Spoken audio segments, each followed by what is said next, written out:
¿La ha conocido, Gala? La droga. Sí, sí, claro, ¿por qué no?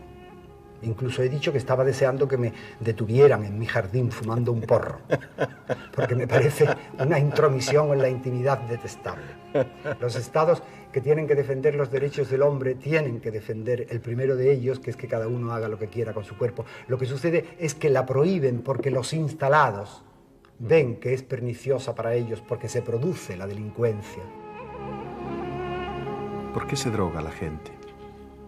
La gente se ha drogado en las culturas anteriores porque querían conseguir una comunicación con los otros más intensa, más directa, o porque querían conseguir una evasión de las situaciones dolorosas. Droga puede serlo todo, desde el trabajo a la religión, desde el fútbol a una novela rosa, desde el sadismo a la música de Wagner. Lo que sucede es que nosotros tendemos a llamar droga a lo que coloca a los otros. Entonces no llamamos droga a los adelgazantes, a los somníferos, a los miorelajantes, a los tranquilizantes, a los antitusígenos, a los analgésicos, a los antialérgicos, a todas esas cosas que son droga, droga, droga. Casi todo lo que toma, ingiere, bebe, come el hombre es una forma de droga que entra dentro de su cuerpo para activar no se sabe qué reacciones químicas. Lo malo es la adicción, que eso es lo que es un fenómeno verdaderamente, la adicción colectiva, es un fenómeno actual, es un fenómeno que no se había producido hasta ahora, que la droga formase parte de nuestra cultura, como está formando.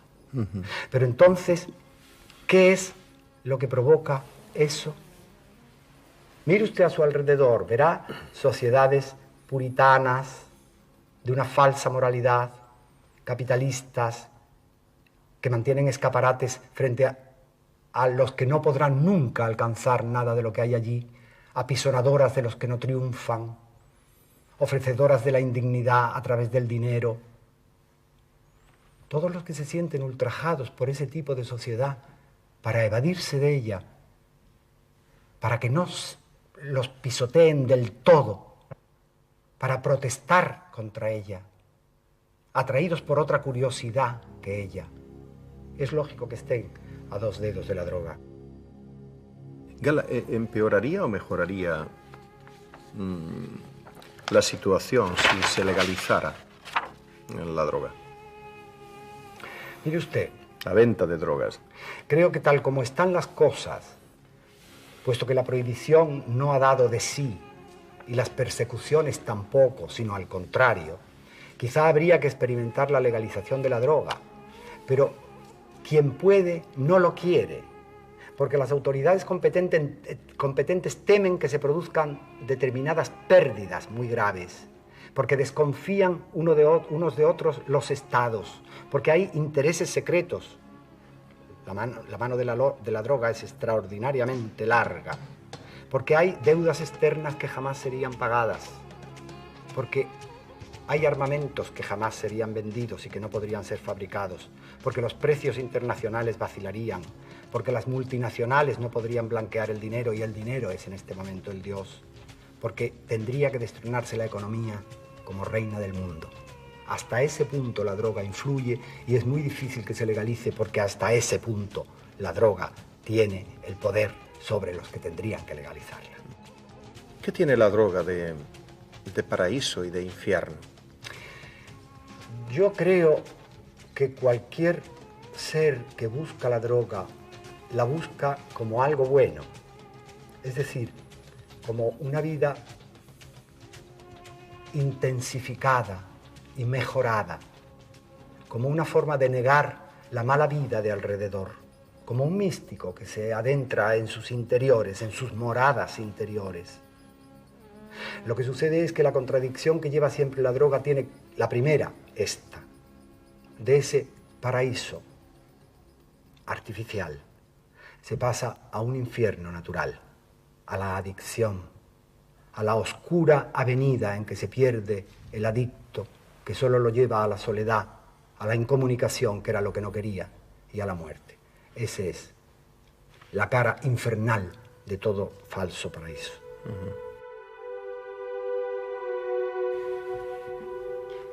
¿Existe el paraíso en la tierra? Radicalmente no. ¿Y no será el único paraíso el vientre de la madre? Eso es posible, pero eso no lo sabremos nunca porque antes de salir de ese paraíso todavía no somos seres humanos. ¿Usted salió expulsado de una manera natural? ¿Se resistió?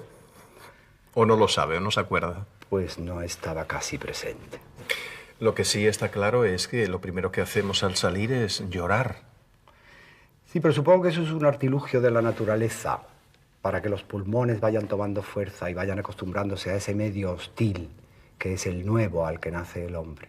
El paraíso de la infancia. Su infancia fue un paraíso. Yo tengo la noción de que inventamos un poco el paraíso de la infancia. Sí, eso es posible. Me da la impresión de que todo lo que nos es arrebatado, antes o después lo convertimos en un paraíso. El hombre en su infancia era el rey. El hombre en su infancia era un dios menor que de alguna manera gobernaba el hogar, que tenía armas extrañas como el llanto, como la exigencia, como el grito, como el pataleo, para imponer su voluntad. Ese pequeño tirano. Luego ya no.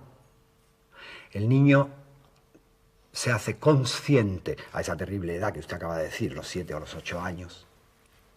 Y el niño ya presiente.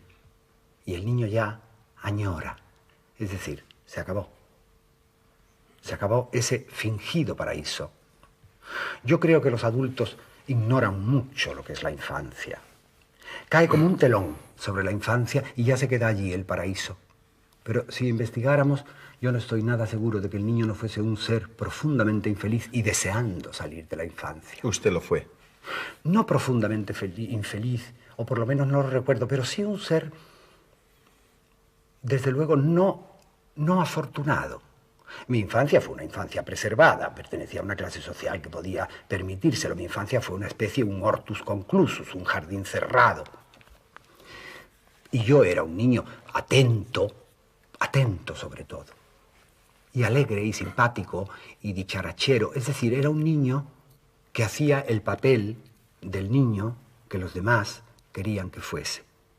Era un niño dócil, en apariencia, y extraordinariamente rebelde en mi interior. ¿Y sigue igual? Sospecho que sí, esas cosas no cambian. Yo me he ido perfeccionando por el uso, señor Quintero. ¿Comprende que nuestros padres mordieran la manzana del árbol del bien y del mal? Pues sí, lo comprendo perfectamente. Yo hubiera hecho lo mismo. Me parece que lo mismo que decíamos que el niño antes de nacer no es todavía hombre, quizá Adán y Eva no eran hombre y mujer todavía. Creo que el hombre solo lo es cuando es libre de obrar o de no obrar, de amar o de desamar, o de ensimismarse, de elegir o no elegir. A mí me parece que por eso la libertad siempre se ha confundido a veces con el pecado. Hay muchas religiones que confunden la libertad con el pecado. Y con excesiva frecuencia, ser hombre es rebelarse.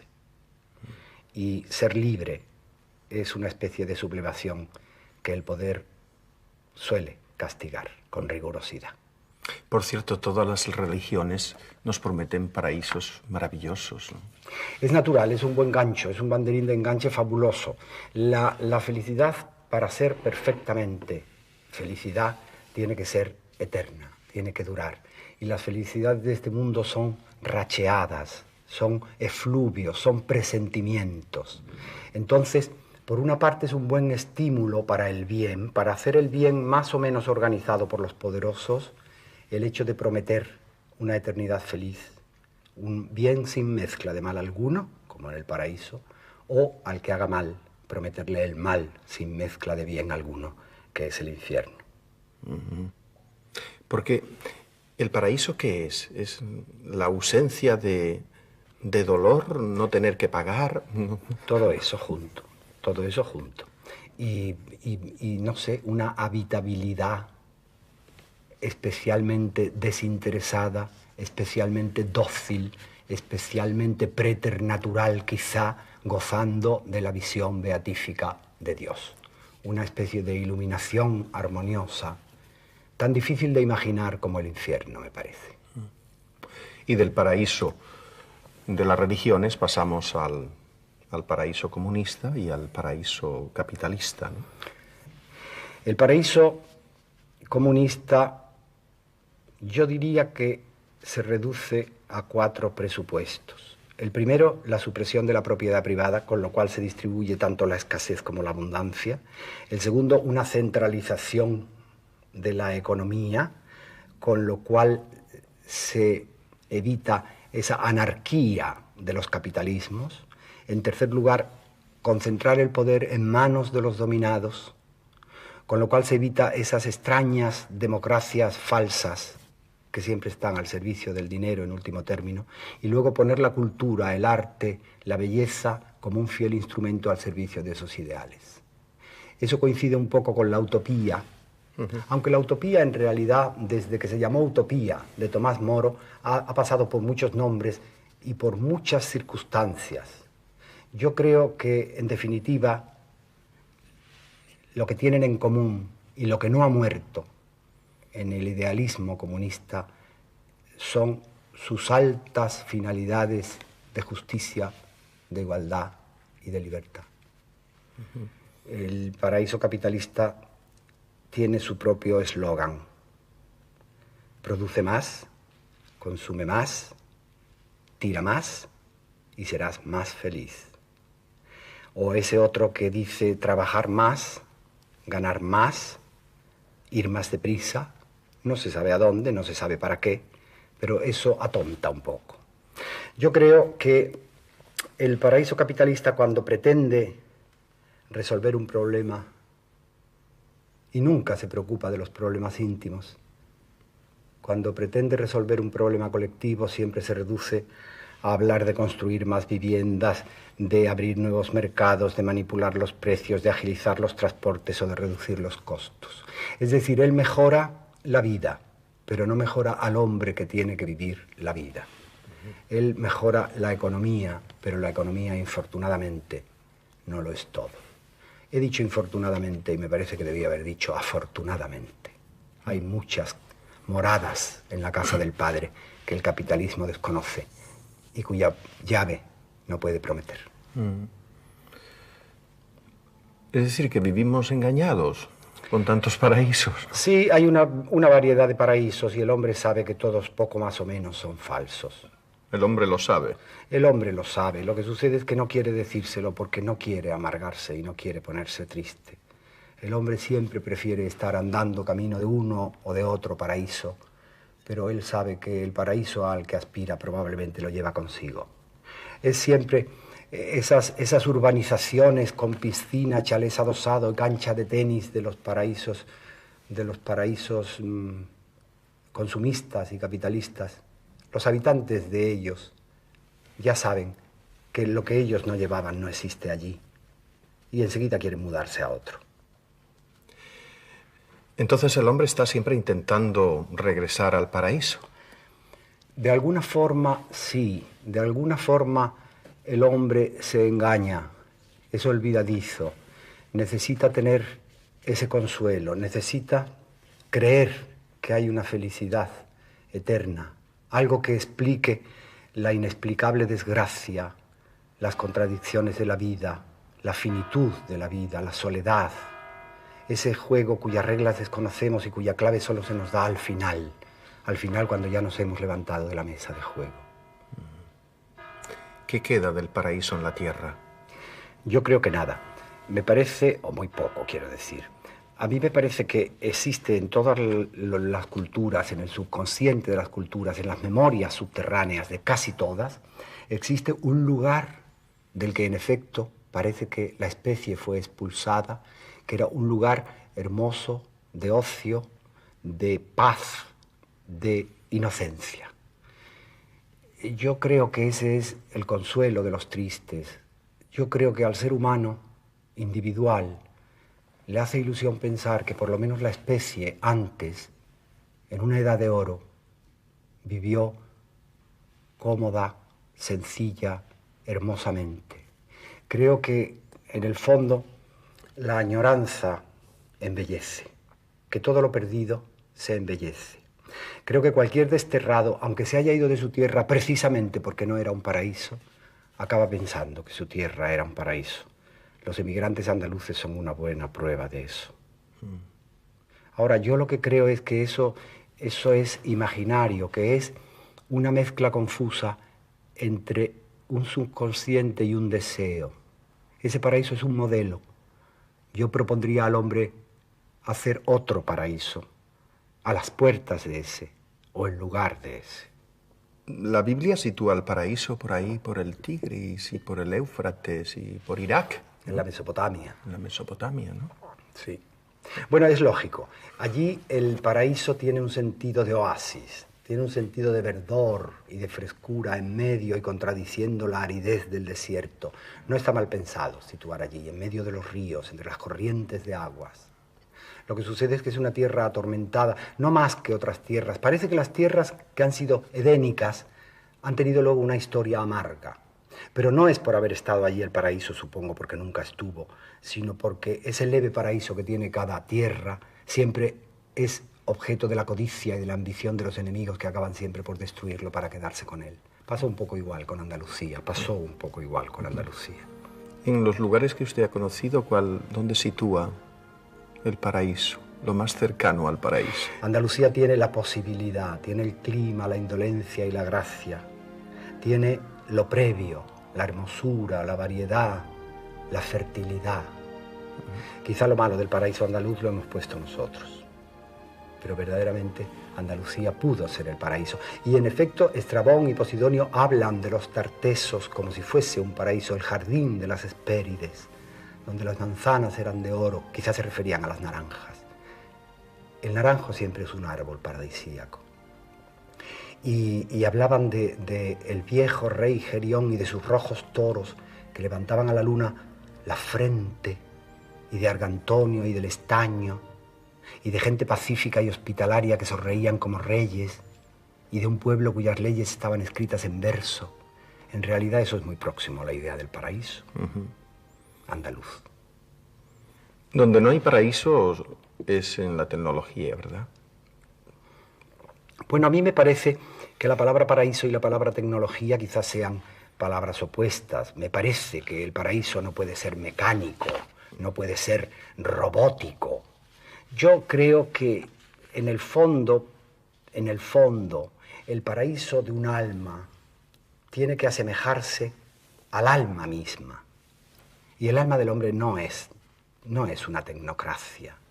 Me parece a mí que ese futuro tecnológico nos va a caer muy grande, a nosotros por lo menos. ¿Qué va a ser? ¿En qué va a consistir? En unas personas que probablemente vivirán más de lo que vivimos ahora, como en una Edad Media, en unas personas en plenitud, si es que se puede llamar en plenitud a personas un poco prefabricadas, que tendrán que trabajar más que nosotros porque tendrán que alimentar a más viejos, a menos niños y a los que no trabajen, que serán muchos. En una especie de conductas manejadas o por órdenes o por folletos, porque no tendrán mucho tiempo para leer, folletos para ver cómo se tiene éxito, cómo se hacen amigos, cómo se pone una casa, cómo se conquista una mujer, cómo se divierte uno más. Como todos leerán los mismos folletos, las relaciones serán muy fáciles pero muy aburridas.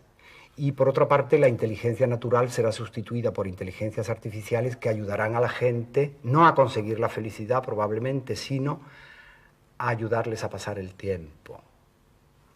La intimidad casi no existirá, la privacidad será lo que exista y estarán por otra parte deseando romperla. No es algo que a mí personalmente me atraiga. Hoy los grandes buscadores del paraíso son los ecologistas, ¿no? Los ecologistas de verdad. Sí, yo no sé si los ecologistas buscan de verdad el paraíso o son más humildes. Quizá a lo que aspiran o a lo que aspiramos es a lo no a lo que hubo un día, sino a lo que todavía tenemos, a conservar y mejorar un poco este mundo. Yo creo que el hombre, por aspirar a la superhumanidad, está dejándose ir de las manos la humanidad. A mí me parece extraordinariamente grave que el hombre vuele y que quiera visitar otros astros, que se sepa el sexo de los hijos y se curen las enfermedades prenatales, que las mujeres fértiles no quieran tener hijos, pero las estériles sí, que no haya ni inviernos ni veranos y queramos tomar las frutas y las verduras de todo el año durante todo el año, que alcancemos la velocidad casi de la luz y las armas absolutamente mortales. Todo eso me parece tremendo, porque si no es contenido, eso verdaderamente puede acabar muy mal. Puede acabar extraordinariamente mal. Fíjese usted que la base de toda nuestra cultura consiste en que todo es posible en este momento. La base de nuestro progreso consiste en que entre todos tenemos que pagar los costes de todos, pero no todos los que progresemos y los que no, sino los que nos sucedan. Y la base de la civilización es que la tecnología puede resolver todos los problemas que se planteen. Y no es cierto, no es cierto.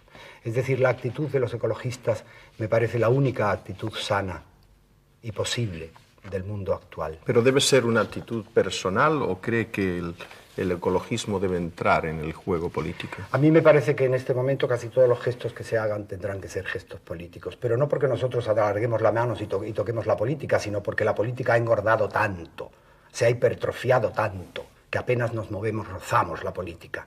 A mí me parece que verdaderamente, teniendo en cuenta lo que sucede y el peligro que todos corremos, ya no puede estar el progreso en manos de los científicos o de los técnicos o de los economistas o de los políticos.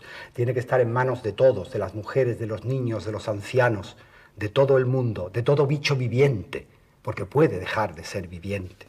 ¿Cómo no va a ser político si todos los órganos que se ocupan de la conservación de la naturaleza son órganos no supranacionales, sino internacionales? ¿Usted me quiere decir a mí qué hay mejor que un comité para hacer dormir las cosas? No hay mejor somnífero. Y para los temas candentes, enfriarlos, no hay mejor frigorífico que un comité. Me parece que todos esos organismos internacionales, aparte de apolíticos y aparte de rápidos y de nítidos, tendrían que ser exactos y compartidos. Entonces, probablemente, el ecologismo tendrá que ir a la política, porque todo es ya política.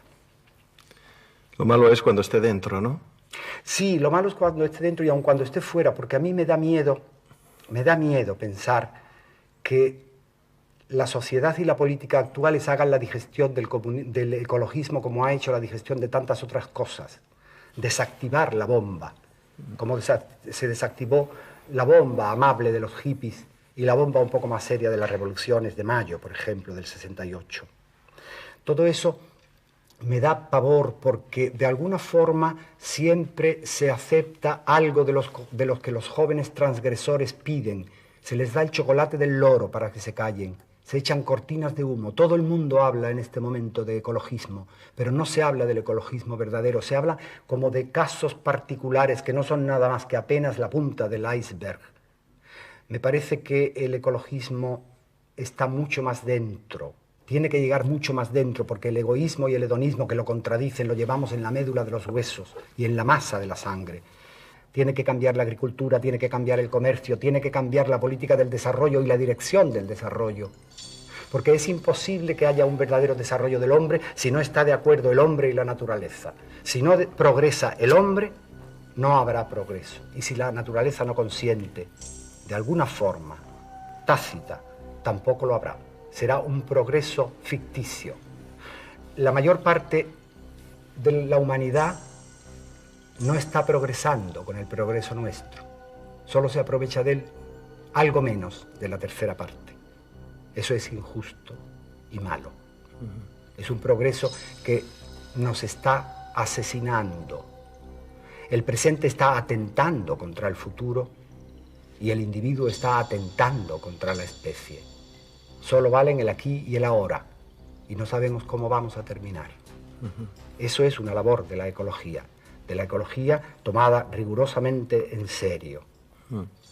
¿Y no es triste que esos movimientos, los hippies, todos los movimientos que van produciéndose, se van quedando en una moda y claro, pierda todo su sentido? Claro, pierde el verdadero sentido y pierde la espoleta de la bomba. Eso es así, pero la naturaleza de la sociedad nuestra reside en esa astucia. Ella sabe perfectamente defenderse, ella sabe que es conveniente que se preocupe alguien de que las señoras no lleven abrigos de pieles o de ponerle tolditos a los nidos de los gorriones. Pero lo importante, que es el hombre, que es el fin principal y el principio único a la larga de cualquier movimiento ecologista, eso no le preocupa tanto a la sociedad. La sociedad sigue haciendo sus matanzas, sus guerras, sus discriminaciones, sus estragos y sus extorsiones. Por eso hay que poner el ecologismo en su justo término y no transformarlo en algo de lo que se habla, sino en una actuación vertiginosa, en una actuación seria, aunque por supuesto no violenta, puesto que el ecologismo no pretende la violencia, sino todo lo contrario. Usted naturalmente se siente más cerca de los hippies que de los punkis, ¿verdad? Sí, yo no me siento casi cerca de nadie. Yo estoy a la puerta de ese paraíso y no he estado en el paraíso con los punkis, ni sé si lo tienen, y tampoco estuve en el paraíso de los hippies, al que llegué demasiado tarde. Los ecologistas, Gala, son primos hermanos de los anarquistas. No, no tienen por qué ser primos hermanos, aunque pueden tener sangre compartida, pero verdaderamente son dos movimientos que no creo que coincidan. Los ecologistas pueden perfectamente llegar al poder, mientras los anarquistas, por contradicción en su propio término, no aspiran a llegar al poder. Lo que parece increíble es que los hombres que sueñan con paraísos se vayan cargando los paraísos. Sí, pero es que ellos no entienden que esto que tenemos, que la tierra que tenemos, es el único paraíso del que disponemos y que lo bueno que tenemos a lo mejor no es aspirar a un paraíso muchísimo mejor, sino a mejorar el que tenemos.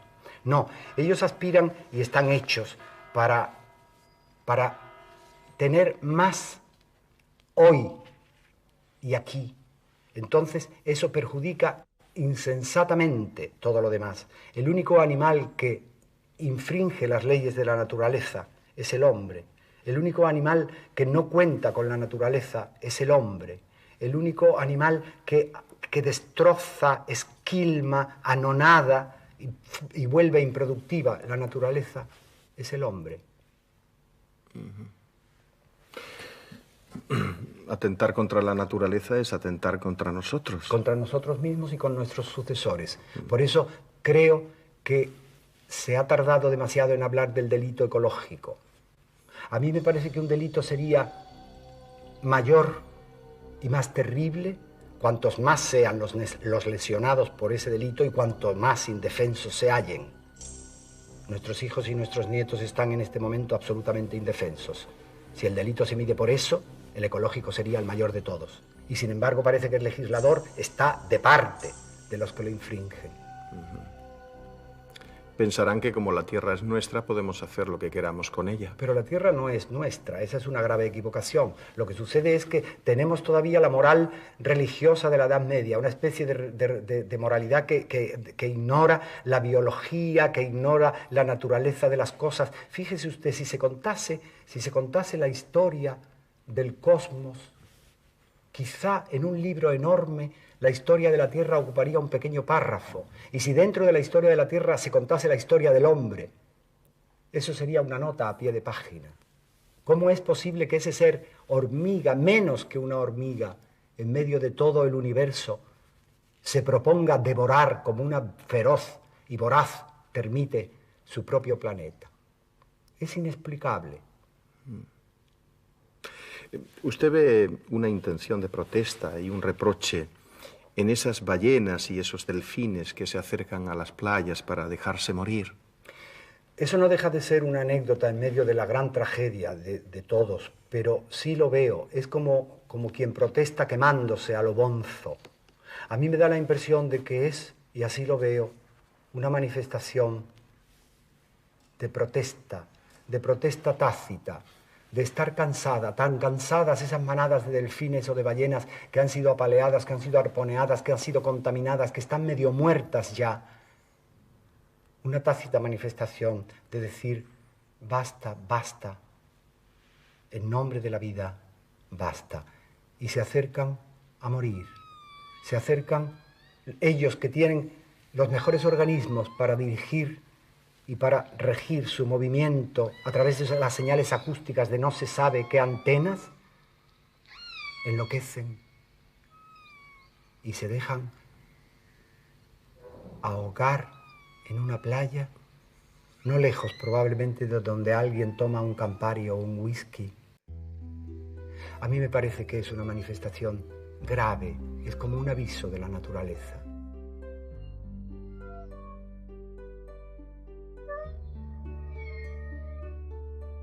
El fin del mundo será obra del hombre, ¿no? Yo no lo creo. No, la naturaleza ha pasado por circunstancias más terribles todavía. Lo que sucede es que cambiará la vida tal como la estamos viendo ahora y se transformará de otra manera. La naturaleza es muy dura, es poco delicada. Es poco delicada porque es capaz de digerir lo que le echen, incluso lo que no le echen. Y por otra parte, ella, para acomodarse y para respirar, toma toda clase de decisiones. Volcanes, huracanes, terremotos, riadas. No importa. Pero en medio de todo eso, yo veo como una especie de compasiva serenidad, de majestuosa condescendencia, como la que tiene un gigante con un niño al que quiere o al que ha querido. Es decir, la tierra no creo que muera por causa del hombre. Creo que llegará un momento, quizá, en que la tierra cansada se sacuda al hombre, como se sacudió a los dinosaurios. Ella que ha pasado por todas las épocas glaciares y por toda esa prehistoria terrible, llena de cataclismos, de caos y de fallas que se hundían, en este momento, como decía Nietzsche, tiene en la piel una enfermedad que se llama hombre. Y como añadía Nietzsche, el hombre está tan a gusto en la naturaleza, cosa que no estoy yo tan convencido, porque la naturaleza no tiene opinión sobre nosotros. Querría yo estar seguro de que no tiene opinión sobre nosotros. Me parece que la ha formado ya y es una opinión absolutamente adversa. ¿Se adaptaría usted a un mundo de ciencia ficción, sin árboles, con ciudades artificiales, subterráneas? ¿Se adaptaría a ese mundo? El hombre es un animal que se distingue por su capacidad de adaptación. Hay gente que vive entre los calores de no se sabe qué polo y otros entre los fríos de no se sabe qué otro polo. Pero yo a mi edad ya no estoy para adaptaciones. Yo creo que mi futuro tendría que estar en consonancia con mi pasado y mi presente. Yo soy demasiado amigo de mis amigos, de la charla pacífica, de los atardeceres, del sol. No creo que pudiera llevar una vida subterránea. Prefiero terminar antes. No he sido yo bunkeriano, nunca. ¿Será posible que cambiemos de actitud ante la naturaleza y la vida? A mí me da la impresión de que tendríamos que ir demasiado lejos, que nos hemos ido cargando las infraestructuras físicas y las de la esperanza y la fe y el credo y la solidaridad. Pero quizá en el último momento, cuando haya muchas más víctimas, cuando las llevemos en brazos, quizá entonces empecemos a recordar un nuevo paraíso, y el paraíso que los hombres de entonces recuerden entonces sea este, que todavía podríamos conservar. Pero el hombre, ya sabe usted, se dedica a mirar por encima del hombro del hoy al mañana. Cuando todavía puede salvar algo, ya lo da por perdido. Está mirando atrás o mirando adelante. No pone al día de hoy, que es ya el umbral del futuro, su casa. ¿Usted es fatalista? No del todo. No del todo, puesto que tengo esperanza y defiendo la esperanza. Yo tengo la esperanza cierta de que el hombre sueñe con pasión sus sueños y viva con pasión sus vidas. Lo que sucede es que la esperanza es una enfermedad mortal de la que no se acaba nunca de morir. La esperanza es una de las piernas o uno de los brazos de la vida. El otro es el amor. Fíjese usted que a mí probablemente no me asusta, aunque me entristece ahora mismo, dejar todas las cosas que han sido mías ya sin mí. Dejar una obra sin terminar, dejar lo que quiero. Pero me ensombrece mucho dejar la esperanza. Creo que la esperanza es esencial en el corazón del hombre, que el sístole y el diástole del corazón son el ritmo de la esperanza. De la esperanza a pesar de todo. Pero la esperanza sin fe no es una esperanza muerta. La esperanza y la fe son un poco, yo no diría hermanas siamesas, ¿no? Porque cada una de vez en cuando va a un lado distinto y los siameses no se separan nunca. Sí tienen en común una cosa, que son ciegas las dos. La esperanza para hacerlo verdaderamente tiene que ser todavía más ciega que la fe. La fe como virtud es creer en lo que no se ve y yo me atrevo a añadir ni se verá. Y la esperanza es ver lo que no se cree, hasta lo que no se cree. La esperanza es como un catalejo. ¿Usted ha perdido mucho tiempo esperando? Pues no lo he solido perder demasiado. Siempre tengo alguna cosilla que hacer, algún último retoque que dar para recibir a eso que se acerca. ¿Qué esperaba de la vida a los 8 años? Ser mayor. ¿Y a los 20? A los 20 supongo que lo que esperaba es lo que todo el mundo, ser único, ser yo. ¿Y a los 50? A los 50, recién cumplidos, ahora ya espero ser un poco menos yo y un poco más todos. ¿En este momento qué espera usted? Pues me gustaría decirle que espero un amor que envejezca conmigo. Pero no sé si decírselo, ni sé si lo espero. Esa es la verdad. Eso es una vieja esperanza. Es una vieja esperanza. Es una vieja esperanza, lo que sucede es que al principio no era vieja. Como uno. Pero en fin, sigue sin cumplirse. Sigue sin cumplirse. ¿Y del hombre espera algo? Mire usted, Quintero, lo dice usted con un tono que no me gusta nada. Le voy a decir... Yo espero poco. Sí, bueno, pues ¿en quién voy yo a esperar? ¿De quién voy yo a esperar? Sino del ser humano. Son los míos. Es mi manada. Es mi gente. De uno en uno se puede esperar, o se sabe de quién no esperar. Pero como humanidad, ¿qué hacemos sino confiar en ellos? ¿Qué hacemos sino esperar que dé un cambio, que mire hacia sí misma, que se reconozca y que cumpla los viejos ideales, que son siempre los mismos? Otra vez la igualdad, otra vez la fraternidad, otra vez la libertad. Pero usted no cree, Gala, que hemos dejado de ser revolucionarios porque hemos perdido la esperanza. Esa pregunta sí está bien hecha.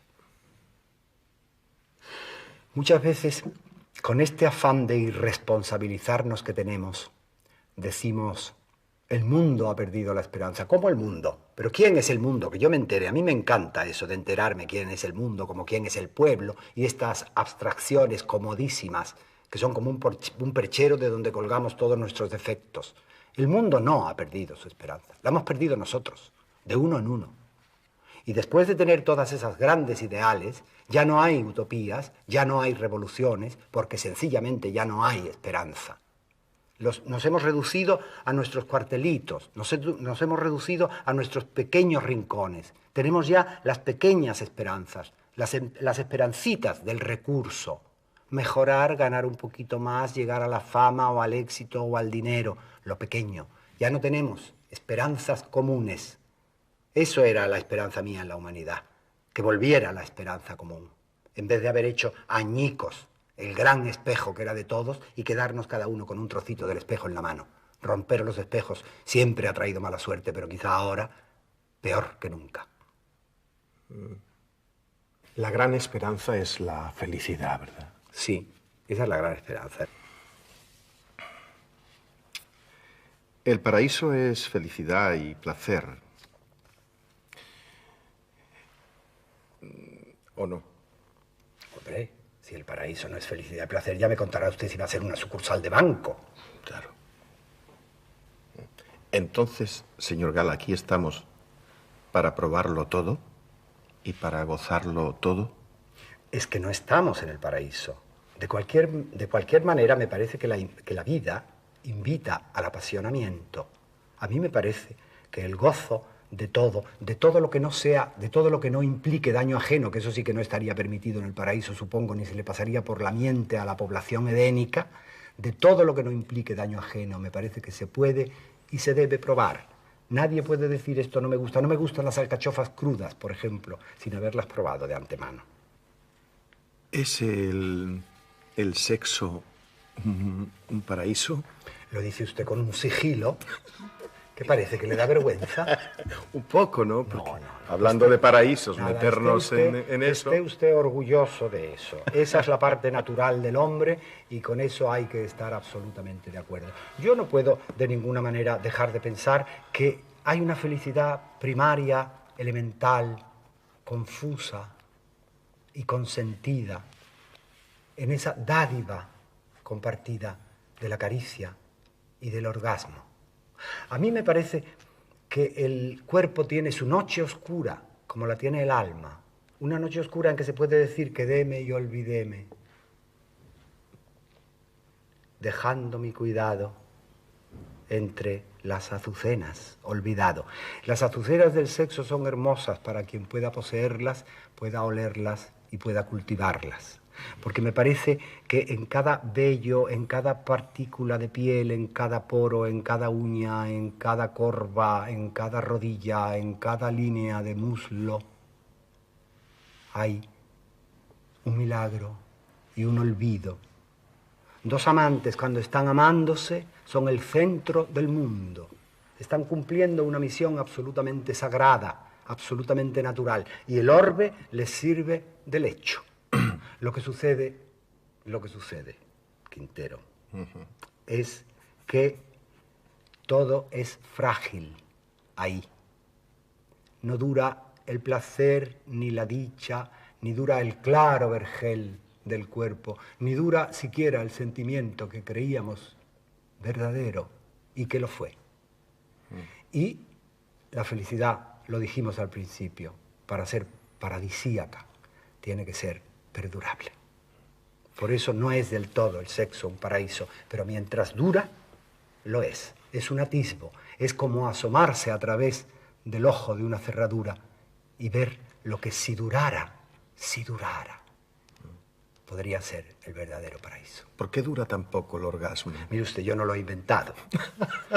No creo que se le oculte que yo no lo he inventado. Pero vamos, que probablemente lo que más harían nuestros primeros padres, Adán y Eva, antes de darle el bitango de la manzana, sería hacer sexo y sentir orgasmos. De eso puede usted estar casi seguro. Usted sabe que ninguna hembra comparable a las nuestras, a las mamíferas semejantes a nuestras hembras, ¿Tiene orgasmo solo la mujer? Por algo será. Ajá. Por algo será. Ahí habrá un recuerdo del paraíso. De verdad, ¿desde cuándo no pisa usted el paraíso? El paraíso no se pisa. Un paraíso no se pisa. Pero yo creo que nunca lo he pisado. ¿Para qué le voy a engañar? Entonces, ¿podría saber cuál es su paraíso personal? No tengo paraísos personales, odio el paraíso personal. Me parece que el ideal mío del paraíso es todo lo contrario, de un paraíso para uno solo. Creo que si yo estuviese por un privilegio en el paraíso, solo, personal, echaría tanto de menos a los de fuera, que esa añoranza de los de fuera me amargaría el paraíso. Eso que dicen de el infierno son los otros, ¿qué es, Gala? Yo creo que el paraíso también son los otros. Yo creo que la aproximación al paraíso tiene que ser común, que tiene que ser a ritmo y a compás, que la especie de que formamos parte nos da la fuerza, nos da la resistencia, multiplica la alegría cuando se comparte. Y me parece que esa empresa de que todos somos empresarios y todos somos obreros de la búsqueda del paraíso es la más alta que puede pensar el hombre y tiene que hacerse juntos. Porque si el paraíso es cosa de la especie, un sueño de la especie, un retorno al pasado desde el futuro de la especie, es la especie la que tendrá que configurarlo. El paraíso somos todos. ¿Verá el hombre algún día cumplido, Gala, el sueño del paraíso? No, nunca. El milagro no tiene día siguiente, pero al hombre le queda la esperanza y luchar por la esperanza. Me parece que el paraíso es, como dice Pascal, del amor de Dios. No me buscarías si de alguna manera no me hubieses ya encontrado. Ahí está el porvenir del hombre, en buscar lo que tuvo o no tuvo, pero en no perder de ninguna manera lo que está teniendo. Te buscaba fuera y estabas dentro. Dentro de ti. Claro, siempre nos pasa igual. Somos muy ventaneros. Nos encontramos con la realidad cuando regresamos de la búsqueda, exhaustos, cansados, y ahí estábamos, sentados, esperándonos. ¿Tiene algo que decirle a los semejantes, a nuestros semejantes, sobre el paraíso? Yo creo que solo les diría que no se dejen engañar por falsos anuncios de paraísos, porque el paraíso es una cosa mucho más íntima. El paraíso puede ser desde la sonrisa de un niño hasta un beso de amor. El paraíso no vendrá nunca desde fuera. No creo que sea un regalo. No creo que sea algo gratuito. Será algo costoso, pero algo que tiene un precio que solo entre todos podemos pagar. Como usted suele decir, de dentro a afuera. De dentro a afuera, de abajo arriba.